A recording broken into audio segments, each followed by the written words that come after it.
How Long Gone, we got to talk about something. Chris Black and Them Jeans, a.k.a. Jason Stewart, a.k.a. Big Unit, coming to you still from Chicago. I'm back in New York. We were supposed to have a guest today, but they canceled an hour ago because they woke up and said they weren't feeling well. I don't know who wakes up at 1:30 in the afternoon, but I guess that's a whole nother issue. Yeah, Kevin Abstract, you are not welcome on How Long Gone. Sorry, bro.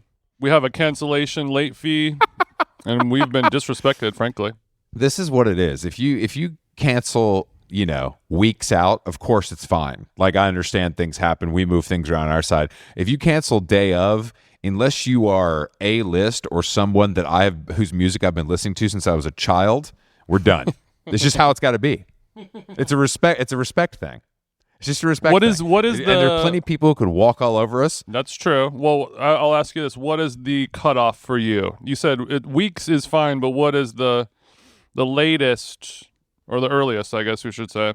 I would say 1 week? Yeah. I mean, 1 week is fine. 1 week is plenty of time. That's fine. Day of is just unacceptable to me.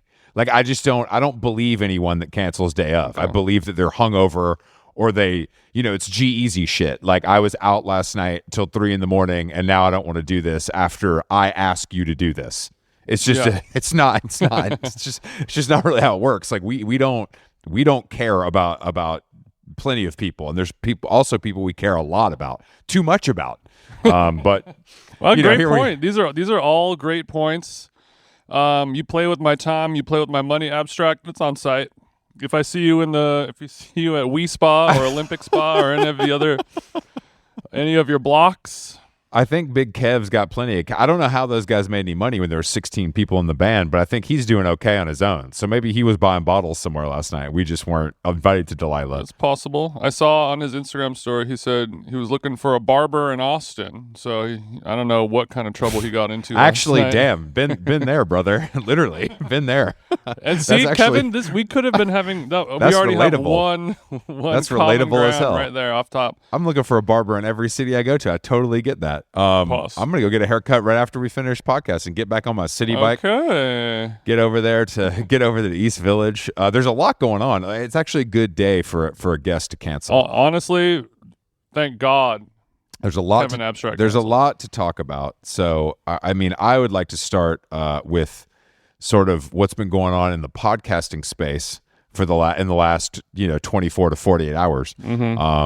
Usually we're talking about a Smartless deal or call her daddy had Christina Aguilera on or whatever, but the last 24 hours we got Netanyahu on Nelk Boys, we got Hunter Biden on Channel 5, and we got Alex Jones on Tim Dillon.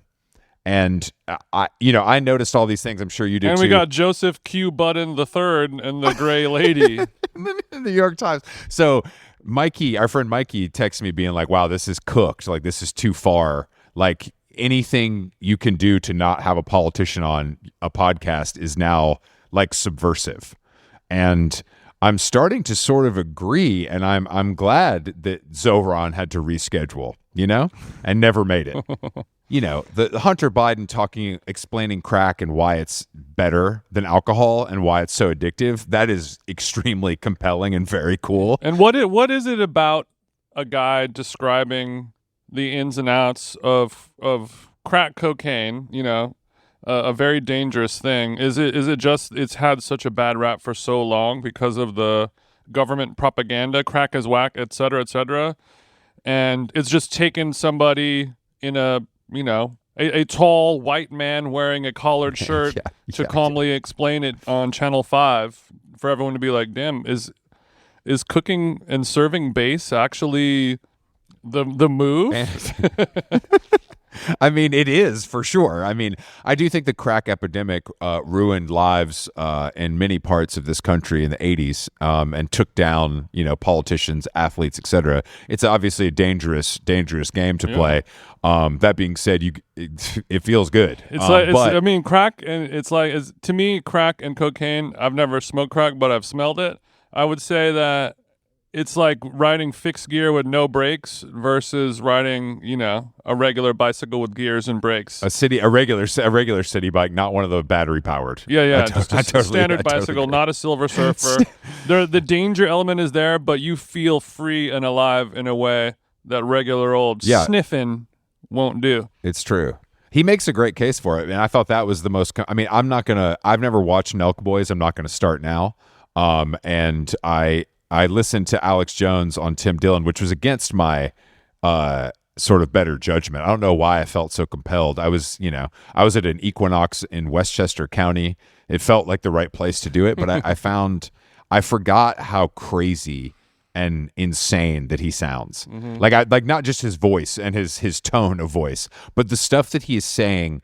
And for somebody to be able to keep a straight face and not comment on every single thing that comes out of his mouth is a testament to Tim Dillon as a broadcaster, because my God, was he saying some wild shit. Yeah, I was trying to think of like what exactly it is, like what is the reason, and I think a lot of these people who are in his orbit, like Joe Rogan or Tim Dillon or Red Scare or any of these other people who are, swimming in the waters with Alex Jones, I think it's almost like collecting him like an endangered albino bear, or he's definitely albino. Yeah, he's albino.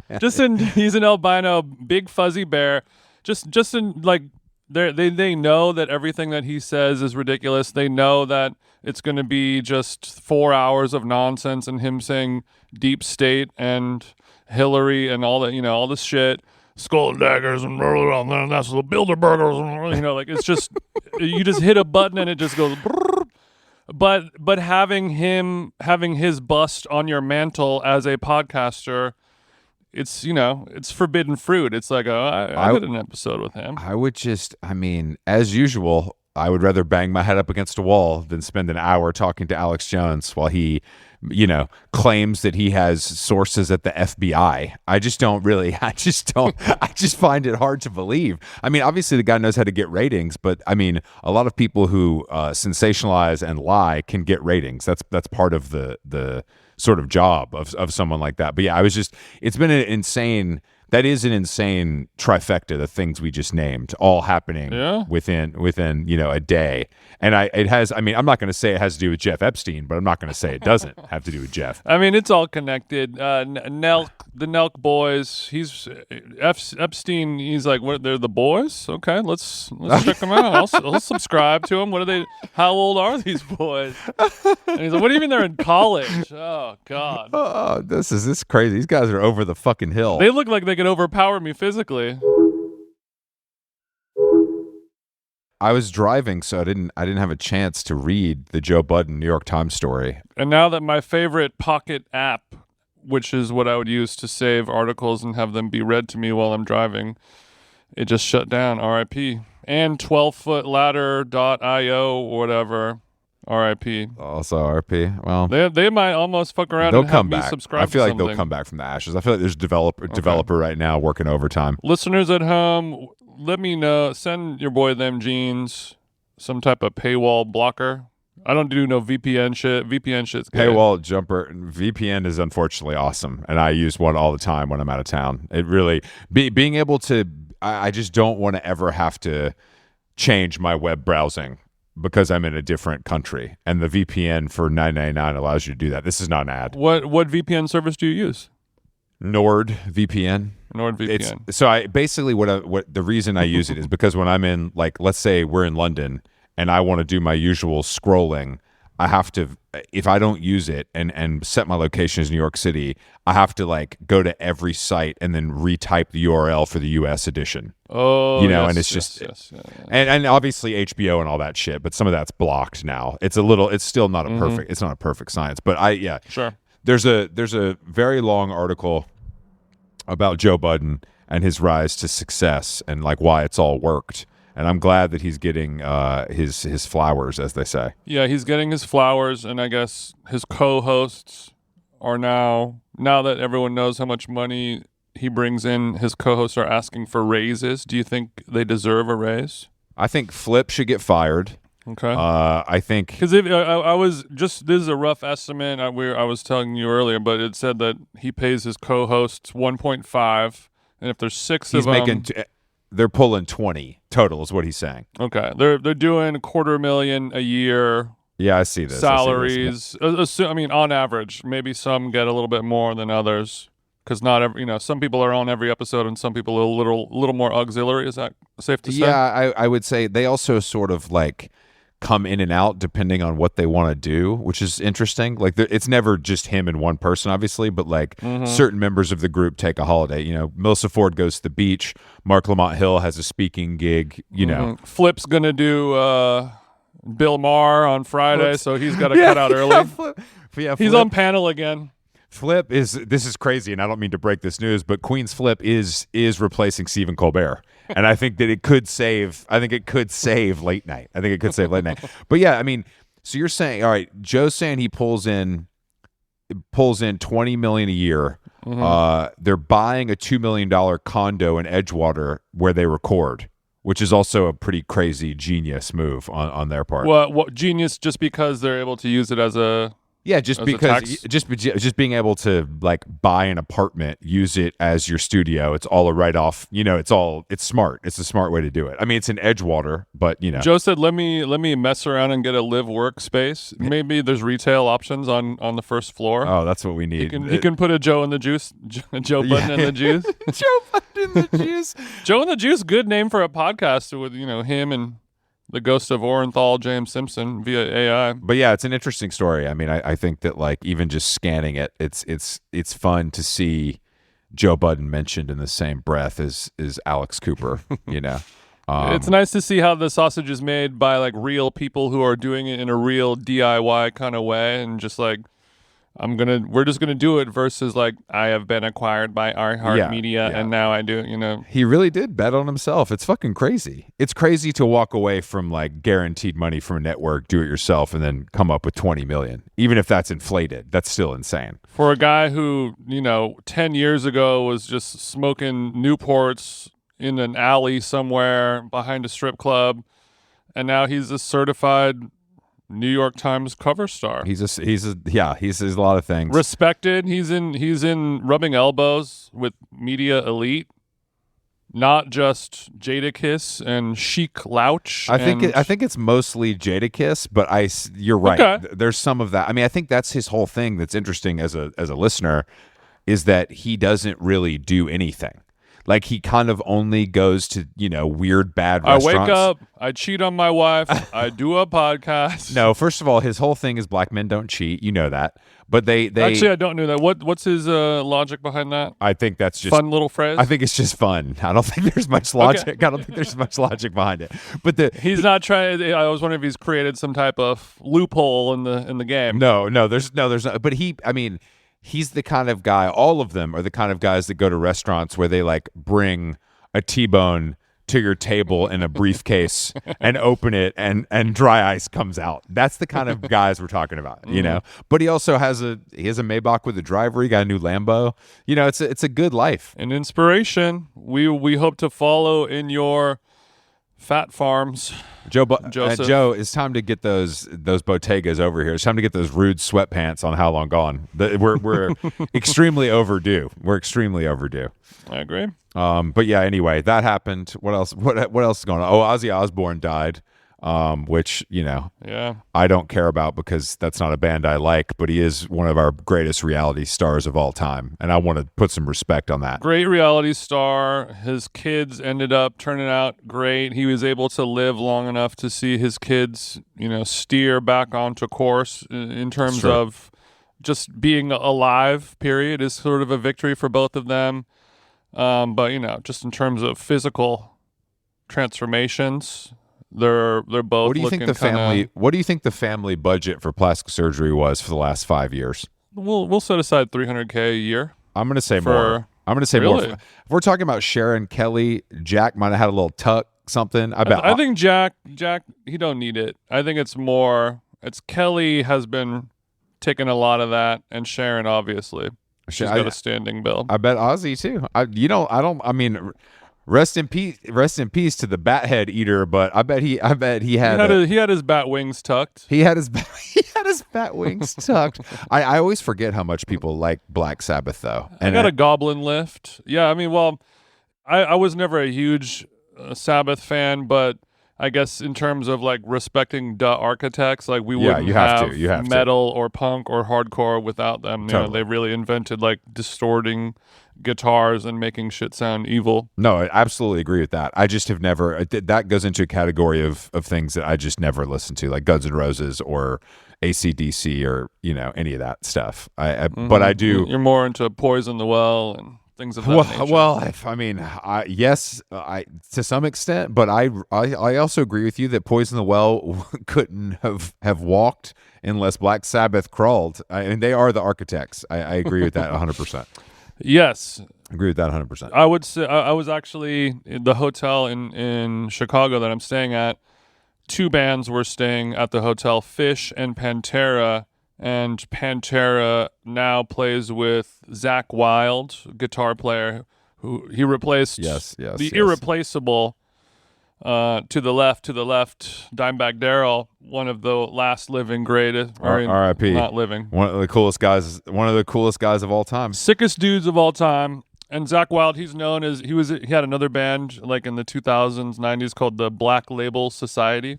Of course. And he has like a buff biker bro kind of Viking aesthetic going on. And I saw him, my brother was like, yo, there goes Zakk Wylde in the gym, whatever. And I saw him yesterday, and I think he might be on Ozempic, because the Zakk Wylde I know from my teen years growing up. He was lifting light, and he was lifting a little light. Well, he used to be, like, if you Google photos of him, like, he looks like a He-Man. He has huge biceps, buff-ass, badass dude wearing leather vests and shit. Looks like a real fucking shit kicker. My biceps and his biceps were the same, and I have no biceps. Well, I think that's big of you to admit that, and I'm proud of you for sharing. And this is a safe space. My pythons are not on swole. My pythons are more. Yeah, they're not. But I mean, it's I don't have wimp. I'm not a wimp. I'm okay. I don't want to say wimp. That would be too far. Maybe the dysmorphia is going on, or maybe obviously everyone that is quote unquote famous is shorter when you see them in real life, and also smaller. Like, it's true. I met Terry Crews at the Equinox locker room, and I was like, bro, you are dinky on the low. Pocket size. And he looks like fucking Eben on Fantastic Four. He looks like huge, the largest man walking on planet Earth. Yeah, no, he does. He does. Man goes up to my nipples. I mean, he looks great, of course, but it's not like this It's not like the guy that you sat next to on the plane who was really creating mass. Anyway, he looked good. He looked svelte. His cheekbones are good for him. Or he was serving Pantera having anorexia. Pantera having what seemed to be 3 or 4 buses seemed kind of extreme to me. No, that was Phish. That was Phish as well. But I didn't see anybody from Phish. I saw the guys from Pantera like walking to the buses. But yeah, I mean, I'm sure. Yeah. I wish I would have seen a member of Phish. I couldn't pick them out because they look like they work at a Jimmy John's. Well, I think that's the difference. I think that I have seen many Phish members this week, and I just didn't realize it. But when you're walking around the Waldorf Astoria and a guy in Pantera opens up the elevator, he's sticking out like a sore thumb. Well, he's sticking out like a sore thumb also because he's wearing a Pantera hat. He's letting you know kind of what team he plays for without having to do any further investigation. You could smell them from the 4th floor coming down too. I bet they smell pretty good because they're rich. They got some Creed on mixed with a little CBD oil, probably for the rock neck. Nah, bro. They smell like Swisher Sweets and Dior Sauvage. Dior Sauvage. Yeah, I mean, did we talk about Overspray J on the podcast yet? My new favorite Instagram personality? I don't think so. And you were telling me about it, and I said, please do not tell me about this goddamn horse shit. And then you showed me, like, don't give me this TikTok slop. And yeah, I'm a believer, as they say. Overspray J is a gentleman who does sort of like ASMR videos where he talks about fragrances. He puts beef tallow on his face and then he talks about fragrances and he shows you what he's wearing that day.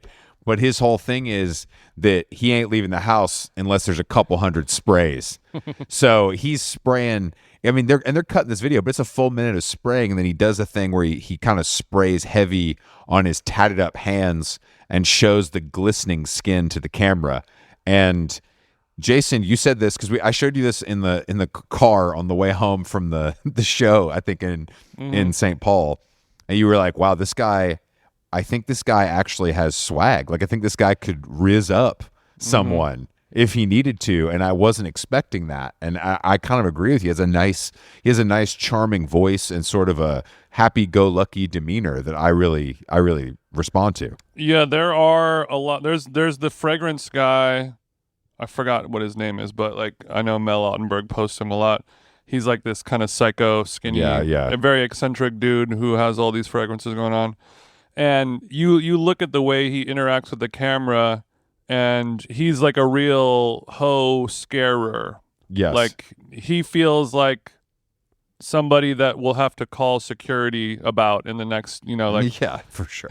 Yeah. He's a live wire. I know exactly what you're talking about. I forgot his name. And I'm sure that there are like mentally ill people that do, seek him out for sex and everything's okay. But this guy, no shade to Overspray J, but he's got all these weird tattoos all over his neck and his hands, and he's got his like crazy white boy swag going on, and he's talking in a code switching like manner and dressing in a way that you would think would scare the hoes. But when it's all said and done, and this is a man smearing beef tallow on his face and then dumping the clip on, like you said, literally 200 spritzes of an awful cologne all over his body. On his hand, he puts the tallow on his hand to create, I guess, a barrier, and then he sprays the hand to get a drippy effect, as if he's fucking MQ with the Rusto. First things first, did you even tallow up? Because if not, a little bit goes a long way. Pick your fragrance in nothing less than 100 sprays. But I will say this, as someone who's at least knowledgeable to some extent about graffiti, the way he sprays the cologne, you can tell he's a writer. I believe that to be true. Yeah, people. I was watching Tires, the Shane Gillis show, and there was an episode where he gets a gun, and he was talking about the popular internet phrase trigger discipline, where it shows whether or not one knows ball in the world of shooting, how well they respect the trigger and how their finger control and the placement of where it is. And he has spray discipline, and that it looks like he's been around a can or two. He knows what he's doing. I'm looking at, and that adds to his machismo. I feel like if he was drunk driving me, I would be like, yeah, we're good. Oh, that guy, I would ride drunk with that guy anytime, 100%. He has 420,000 followers on TikTok. I just my man. He's got 21,000 on Instagram and 420,000 on TikTok. Shout out to Overspray J. That he calls himself Unk. Shout out to him for giving us something good. It really is a testament to the power, I think, of AMSR. Oh, totally. I know it's ASMR. It's one of those things where when it first came out, I was like, okay, you little freaks can enjoy this. I'm not getting hard listening to this person whisper or whatever it is that they're doing. But when he's spraying that spray and it's hitting his tallow slathered hand, and you just see, the Dior Sauvage dripping down his hand onto his Pergo flooring, and you're looking at it like, none of this makes sense at all. This is just for the love of the sound of spray hitting a tallowed hand, and the hand it has like a baby blue bird tattoo on it or something like that with the $sign. Who knows what it is? And the sound of it all happening, he's creating a sound that has never happened in the history of the world, and then recording it and playing it to you in a volume that stimulates your body. It's pretty cool. It's very cool. I think he's one of. He's a Foley artist. Yeah. I mean, there's Golden Globe eligibility issues for him, but I think, hey, if he was working on American Dad or something like that, he could get a nom. We could get there. We could get there at least. AFI nod. Let's get Overspray Jay a voiceover gig with American Dad. I think that's a great idea. I think that's smooth ass guy. Yeah, he's so smooth. Okay, so let's talk about your pitch. Seeing around the world. How did you feel about it? Can you rate the experience for me? As an I'll overall give a play-by-play. And I don't need a play-by-play, a Harry Carey, but just a simple, just outside, just a bit outside. So were you happy with your performance? No. You know how this goes. If you ain't shining, are you even applying? No. Okay. But I'll talk about it and then really quick. So, I just want to, because you were talking about beef tallow, I was like drunk 2 days ago and I wrote in my podcast show notes just the phrase "Chicago runs on tallow" in a Duncan style of way. And I just wanted to make sure I didn't forget that before I crossed off my list. But yeah, wow, thanks. Yeah, Thanks. we needed that. It's super important. But yeah, shout out to everyone who double chopped a photo of me throwing a baseball. But yeah, our friend Mary Kate over at Neiman Marcus helped put it all together, and her brother works with the organization. Went over there, got to hit onto the field and throw the ball around with my brother right on the grass for a little bit to warm up, which was. Did they provide you with a glove? No glove. No glove. I was just barehanding it. Oh, I would have gone to the dugout and said, "One of you motherfuckers, give me a glove." I would have. I was thinking. I don't about respect it. baseball players. I don't respect baseball players enough not to take their shit. I don't know if anyone has a glove in my size for a lefty. You know what I mean? That's true. That's true. Actually, all these that's true. dinky major league athletes. You know those shortstops. They're small. All right, so you're tossing the ball around. Hung like a bumblebee. Yeah, so I'm tossing the ball around with my brother, which honestly that was more important and memorable than the throw itself to me, because my brother's a huge baseball fan. Him and I grew up playing Little League together, and I would pitch the ball and he would be nice enough to catch for me in the front yard, pause, and we would, so he got to be on the field at Wrigley, one of like the last remaining, like it's just Wrigley and Boston basically are the only two like original stadiums from the original baseball days or whatever, 100 years old. So that was really cool. And then Clark, the mascot, runs out, posts up on home plate. You go out there. What? Why is? Hold on. Why is the mascot named Clark?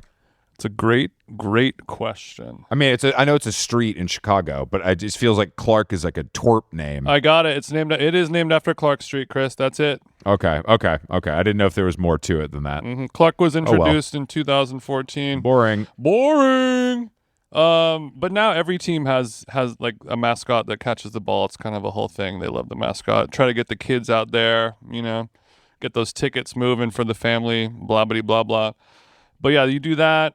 Throw out the ball. The whole thing is over really quick. It's a very professional organization. They send you like a Dropbox link with your assets, and it's a whole operation, very smooth. But afterwards, we had some great seats right behind the home team dugout.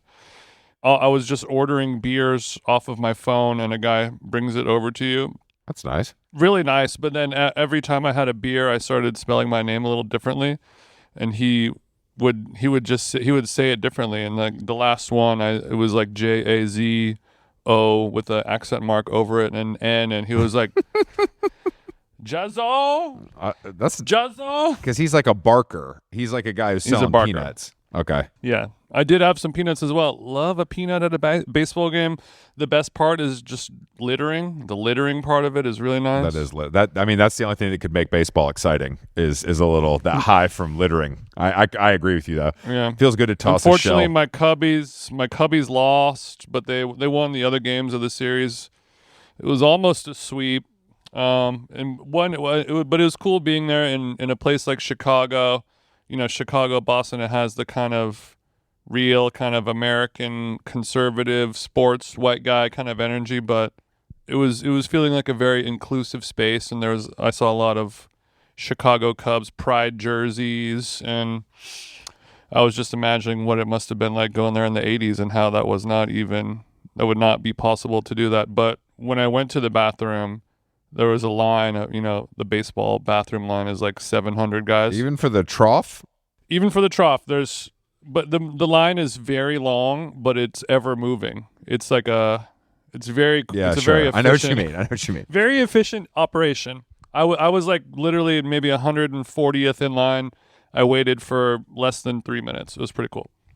But there was a guy at the trough, and he was wearing a Pride jersey, and no dude wanted to pee to the left or the right of him because that would come on. I cut the line past 50 guys to go pee on the trough next to my Pride boy. Do you think he was just wow, that's actually really that's actually insane. So it's a good hack if you really have to go and you're in a long line at the trough.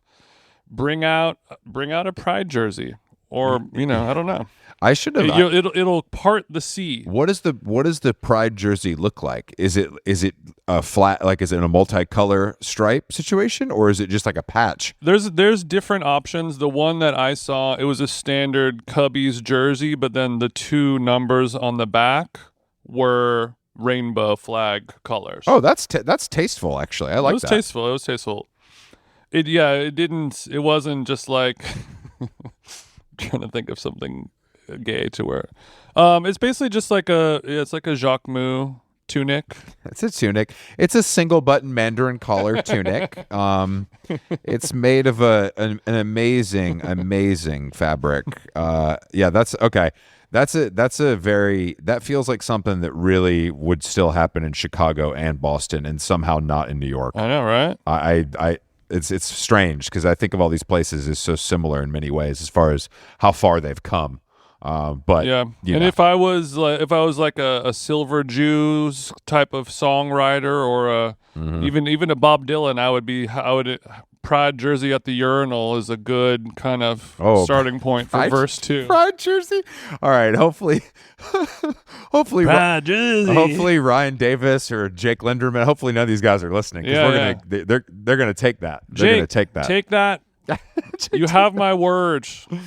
Please, that's really funny. All right, so it sounds like it was a success. And the beers come in a funny cup, or could you get them in a regular cup? There's a lot of different options. You can get a regular cup. You can get just the can of the Michelob Ultra, or you can get the kind of decorative collectible baseball bat, of course, kind of thing. Which Ben Edgar had one. I saw a good video. I don't think he enjoyed, and he didn't enjoy it because the one thing about a hollowed out plastic baseball bat is that it's round at the bottom, so you can't set it down. So you have to just constantly be holding this 3-foot baseball bat filled to the brim with alcohol. Oh, that's funny. That's actually really, so really you funny. Can't, they got your ass. Yeah, you can't.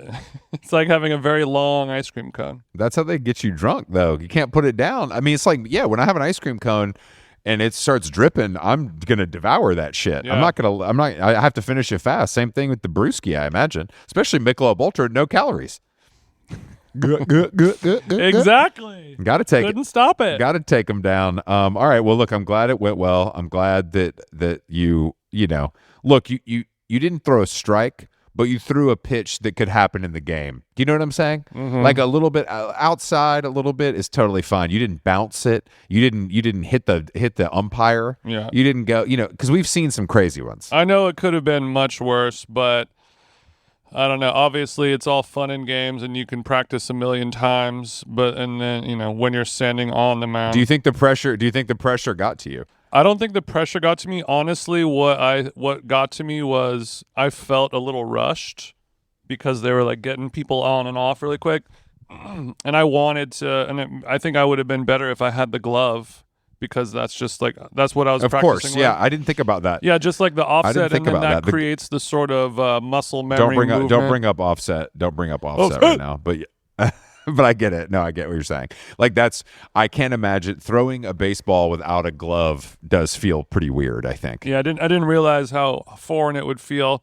And then also the mound, where it has a little kind of white rectangle that you put your foot up against. The rubber, it wasn't out there. They wait for the first civilian you guys pitch. Don't get all that. Yeah, so I'm going to. They're like, I was talking to a guy at the show the night before in Chicago, and thanks to everyone who came out to see us in Chicago. It was good fun. But he was like, and when you're up there, since you're not wearing cleats, you want to make sure you really dig the side of your foot into that rubber, and that'll keep you, nice and straight and give you the right force and the angle, because you're up on the mound and it's taller than you think it's going to be. I'm like, all right, got it. Foot on the rubber. And I go out there and it's just a little insert rubber here ass area. Mm-hmm. So that threw me off. And I was like, do I do the full wind up or do I do the half wind up? Is it gonna, if I do the full theatrical wind up and make a meal of it, then if I don't do a good pitch, then I'll really look like a fucking knobhead. So then I was like, better to just toss it. Under promise, over deliver. Just do a regular throw. But people are like, oh, okay, made it there. Didn't bounce it. He caught it. Good to go. I mean, bouncing it is diabolical. I couldn't. I would leave if I bounced it. I know, right? I would walk off the field and not watch the game if I bounced it. You know what? I think it should be like a tennis serve. I think that you should be allowed 2 chances. The first one, you go all out. It's great. No problem. The second one, all right. We're not going to fuck up twice. We'll do a good. Yeah. What's the baseball version of a kick serve? You know what I mean? Just really. Yeah. Underhand. Underhand. Underhand. Whatever it takes. Mm-hmm. Well, look. I mean, I'm glad that all worked out, and the jersey did look good on you. I have to say, you look comfortable. Thank in the you. Jersey. I'm glad. At the last minute, I chose a large instead of an extra large, and I made the right choice. Yeah, I've never worn a baseball jersey because I wasn't in DMX's crew and never worked retail at Supreme, but I imagine them to be. I never played baseball.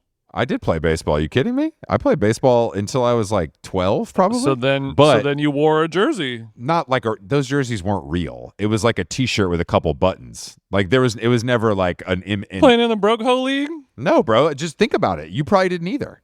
Honestly, you probably didn't. I played in 2 leagues. One of them had full uniforms, and then one of them had the little cutie ringer tee kind of thing. Yeah, exactly. Baseball jerseys are one of the worst garments ever made, in my opinion. Like, I just think it's very tough to pull it off as far as on the street, on the field, of course. But the other thing about baseball that is, I think if I was wearing Timberlands, it would have enhanced things a little bit more. I don't think so. I do not think so. It would have been harder to dig into that mound. That's for sure. But You're right. But the players now, their pants are like baggy, and it's such a strange. It looks strange. It doesn't look easier to play in. It doesn't look right. Yeah, it doesn't look right. But it also they would rather sacrifice the flow and ease of movement as long as they don't look gay. Just like the guy on the airplane eating his banana. Oh yeah, we saw a guy. We were flying to Chicago, and a guy who looked like a triathlete, like literally had like to me, I had to flinch and look twice because I thought it was literally Lance Armstrong. That's so funny because I told you, he looked like Mark Duplass if he was fit to me. And those two people don't look alike at all, but whatever. I think we had different side profile views. That's why. That's true. But yeah, he's like a triathlete looking motherfucker with like the, backpack and the water bottle. He got a Garmin on. Yeah, he's got the Garmin on, fit. He pulls out the banana on an airplane. Well, first of all, the banana was in his front pocket. Crazy. Almost as if it was like a prop that, set design gave you. And I was seconds away from making is that a banana in your pocket type joke. I hadn't even finished the punchline, but I was about to start saying it because it was just right there. And then he pulled it out and peeled it and then ripped the banana in half and then started feeding the banana to himself from the other hand. There is no, I know I'm which then this goes back to Pride Urinal. Yeah, it's crazy. No one thinks you look gay eating a banana the right way. In fact, I would say it's obviously superior for several reasons. Mainly history is on our side, but also it keeps your hand clean. I don't want banana all over my fucking hand. The beauty of the banana is that you can eat the full thing and not have to wash your hands out. You're not dirty afterwards. Yeah, it's a self-contained unit. Yeah, that's the beauty. That's the beauty. Yeah. I've had to, Jason, as you might know, since we've been friends for so long, I've had to force myself to like bananas. I never liked bananas. And I remember having to help you. I'd be like, look, the flavor, it's good. The mushier it is, the better the flavor. The firmer it is, the lighter the flavor. You will really like kind of a harder one. So when it tickles the back of your throat, I think you'll like that feeling a little bit more. And that started kind of turning you around, and it turned me around, turned me out. Mm-hmm. I got turned out, and I think that a banana is one of the. If you travel a lot, a banana is crucial. They have them everywhere. Yeah, it's easy, it's quick, it's nutritious, it's healthier and also, than almost every other option. Sorry to interrupt. In addition to it being a self-contained, clean serving vessel, it's also one of the only fruits that you do not have to wash before eating. Oh, see, look, great point. And great point. Bonus point. It's a fruit where you can eat an organic version or a non-organic version, and there's virtually no benefit for having an organic version or not. Oh. Basically, like the gas station one is just as good and clean and safe as the Erewhon one. That's actually, that makes a lot of sense. And it's good to hear that from an expert. Yeah, that blew my mind. Yeah. So he ate it in a way. I would say, whenever you have somebody who is too afraid to eat a banana the standard way and they have to rip it off into little chunks or maybe even bite it down the side like a corn on the cob, which that's my favorite. Some guys will eat sandwiches that way, depending on how long and tubular they are. A JJ's, if a person who's particularly insecure, might have to go corn on the cob style. Side saddle. But I think those people, I think were just they grew up and they had friends that were sort of leaning more on the Nelk Boys side of the spectrum in terms of, emotional communication and sexual security, and also cultural diversity. I saw some kind of LA news that could burst your bubble a little bit, and I wanted to wait to tell you about it. But is this the Tesla diner? No, Rachel Zoe and her gay husband Roger getting divorced after countless years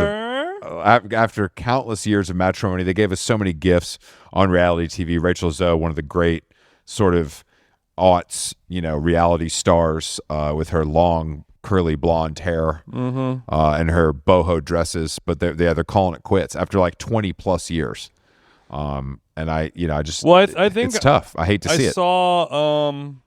I think they have been divorced. I just Googled it, and I think this happened like... No, it's official. No, it's like today it came out that it's like, I think they were separated, and now she's I'm reading like in really... Us Weekly, September 12th, 2024, Rachel Zoe and Roger Berman called it quits after 26 years of marriage. She probably officially filed today, and that's why it's like... Right. Look, I trust that you found... I just want to make sure that you're not... Another... And I just looked at Roger... co-CEO of Rachel Zoe Incorporated, so he's still in the cuck chair. Bro, look, if your chick makes that much money and you work for her, it ain't worth breaking it up. I've seen it happen before. I hope to get Rachel Zoe on the pod. I don't know about that, but why? I don't know if Rachel Zoe is that fun, to be honest. I feel like she might have sort of tried to put that sort of experience behind her after years on television. Maybe I'm wrong, but she knows better than to have an open-minded, not media-trained conversation. That's right. On record. All the good ones do. That's a no. All the good ones do, but you could do it in a good way. I just don't find Rachel Zoe particularly interesting, except for her. I mean, her heyday was also at this point 20 years ago. It's interesting. But it is interesting that she's completely stayed out of like the limelight. Really, How Long Gone listeners getting a glimpse behind the negotiation guest curtain, seeing how we work it out. No, I mean I'll talk to Rachel Zoe. I don't give a shit. I'm not going to be excited about it. I'm not saying it in any weird way. It was more of just like this is literally how we talk about stuff. If you want to see how it actually how the sausage is actually made. They followed up about Travis McCoy today. So listeners, weigh in. Should we talk to gym class heroes? Travis McCoy, one of the legends. Please weigh in a serious and earnest manner only, not in a let's have Pitbull do a concert in Alaska kind of way. Yeah, let's not. Not in a let's sell boiled cod Yeah, exactly. on the Let's protein avoid bar. that. Kind of way. Yeah. So I got back and I borrowed a Mercedes convertible, and Oh yeah, I heard you mention that on the TBPN report show. dude, I gotta talk. Actually, what is it? I always say it wrong. You're asking me? No, hold on. I'm looking it up. BNTN? TBPN at TBPN. It's these guys, John and Jordy, who do like a daily show from 11 to 2 every weekday, and it streams live on Twitter. I mean, you can see it. So it's 3 hours long. Yeah, and it's like Cool. two good-looking guys in LA. They're at like on a set, and it looks like you're on, CNN or whatever. There's tickers running. There's the whole thing. And they asked me to come on, and then I go on, and Jordy, one of the guys, was like, "Bro, I had your fucking book in college." I was like, oh, great. So you're more successful than me, better looking than me. I've been watching you. And I'm old as a motherfucker. Thank you for letting me know. Hey, but it was he's paying his respects to the OG. It's true. But it was really fun. It's a really great idea, and it leans tech heavy. So I was kind of surprised to be on, but they really, talked to me about my stuff. They didn't try to get me to weigh in on sort of, what's going on over at OpenAI. And I appreciate that. They wanted to keep it cultural. What up with the no-show socks playa? What's going on with the this and that kind of thing? A little bit. I mean, we talked about some current events and publishing in general. But yeah, overall, it was a pretty. I think that they're very good at their job and know they put in the time because they have like 6 guests an episode. Yeah, I know people listen to him. My friend Devin, tech guru Devin Foley, he said he listens, and he saw that you were on there, and he's like, what the what? Yeah, that's what Jordy was like. Netanyahu on Nelk Boys, Chris Black on TPBN. It's a huge day. It's a huge day out here. Yeah, this is like Amazon Prime Day for this sector of the media. Exactly. It was fun. But yeah, anyway, I borrowed this Mercedes. Did you get the hat? Last question. It had a hat that has like bezel embroidered on the side of it, like a M3 car. No, I didn't get a hat. Okay, well, maybe for visit number 2. Okay. Oh yeah. Okay. A little upset about that. But yeah, I borrowed this AMG, this like CLE like convertible, and we drove to Bedford Post Inn, which is this like, it's like an hour outside of the city, and it's in basically like Westchester, so it's like rich suburban paradise, but like feels like nice. Like it feels like a quaint, really, really, really rich suburb, and I now want to live there. And I've only been there for photo shoots at like estates, because it's like a very much like we have horses, we have acres and acres of land and a giant barn. Does it feel Keith McNally-ish, going to the vineyard kind of feel? It's not vineyardy. It's more like kind of classic East Coast American, because there's no beach element. You know what I'm saying? So, right. Which I think kind of informs everything. But the Bedford Post Inn is this like small like hotel that was started by Richard Gere, the actor. Really? And I'd always wanted to go. The Gigolo. And finally it worked out, and it was just, it was awesome. And the food, they opened like a restaurant there, and the food was really good, much, much better than I was expecting. I was very impressed. What were we eating, bro? Oh, we had some popovers, with some honey butter. There was a shrimp cocktail. There was a tuna carpaccio that had a very nice wasabi pistachio, type thing on it. There was an onion tartlet. There was a Caesar salad, but there was a fucking crazy dessert, like a corn ice cream with blueberries. They really, really hit. Ooh, corn ice cream with blueberries sounds like a very good delicious upstate summertime dessert. That's it felt very. No, that's when very, the berries are tasting different. You know what I mean? The berries did hit different. Yeah, so it was good, but it was the perfect amount of time, like day and a half basically. And the best part is there was an Equinox located only 15 minutes away. So I got to go to this kind of like hot mom Equinox location where it's only busy at 10 a.m. because no one has a job. Like all the guys are at their Bloomberg terminals and the women are at the Equinox. That sounds perfect. It was amazing. And the great smoothie. You know, it had everything you need. It was in like an office park, off the highway. Since it was like in a woodland area compared to an urban Mm-hmm. market, did this Equinox have any different accents, like any oil lamps or things of that nature? Full court, no, just full court basketball. The stretching area is actually like a really beautiful quilt. Hey, do you want a blanket? No, I'm on the Stairmaster, like, just in case your shoulders get cold, here's a blanket. No. Dude, that's so fun. Oh, do you want some warm apple cider while you run?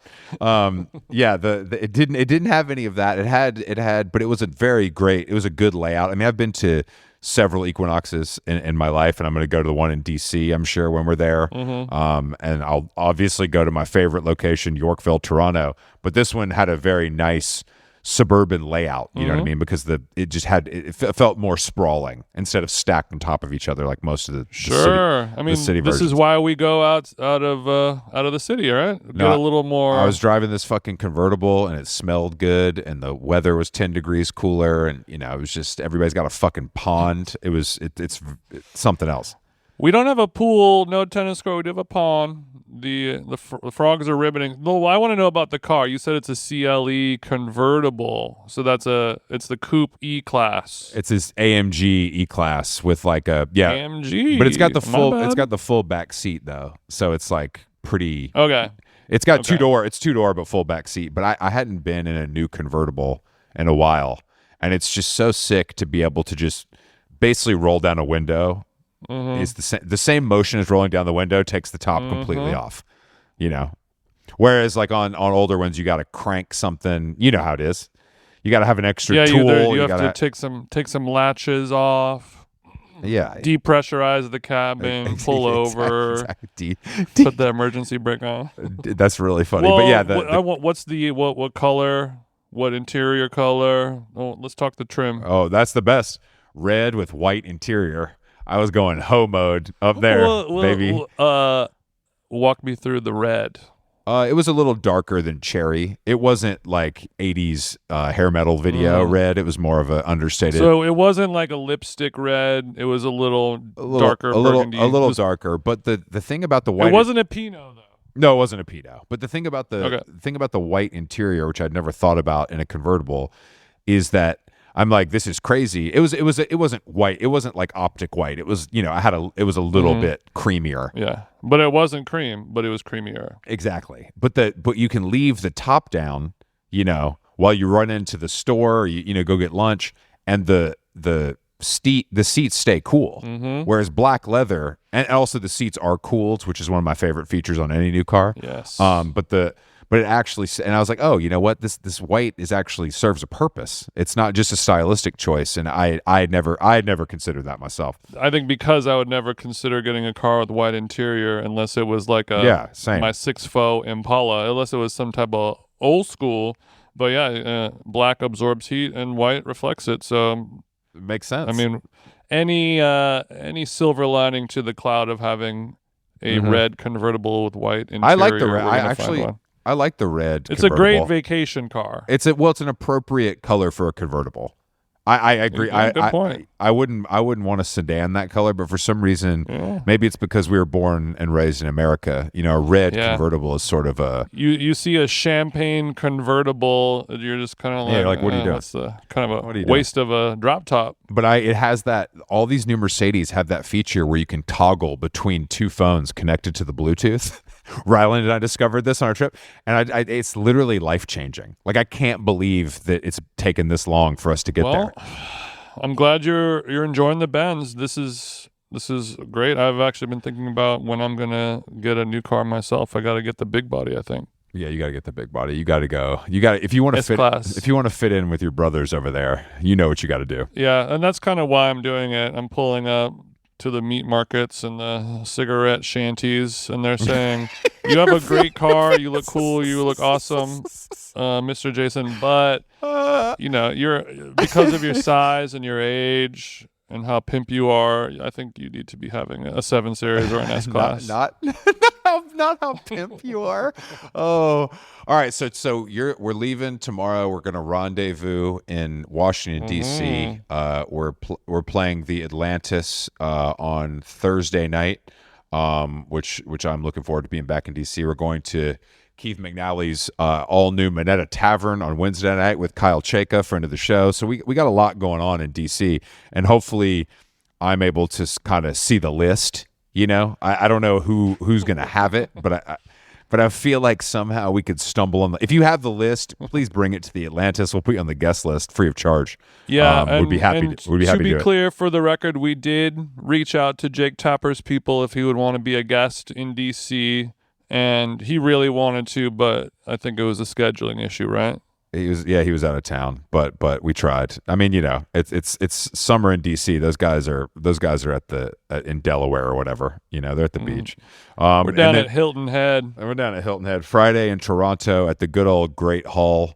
We will see you then. Get your tickets. There's a few left. Thanks to everybody who streamed Minneapolis on Veeps. Thanks to everyone who came out in Chicago. Lollapalooza, we're cooking some stuff beyond just our chat with the Dare. Hopefully something pans out. If not, you know, we'll see you at the Dare after party. HowLongGone.com is the website for all your tickets. We'll be back on Friday with a guest who's not going to cancel. And thank you, Jason, for podcasting with me today. Thank you. Also, I was on Lauren Sherman's podcast, Fashion People, today. So go give it a listen. Talk about clothes. Okay, that's all. See you later. Later. Times have changed and times are strange. Here I come, but I ain't the same. Mama, I'm coming home. Time's gone by, it seems to be. You could have been a better friend to me.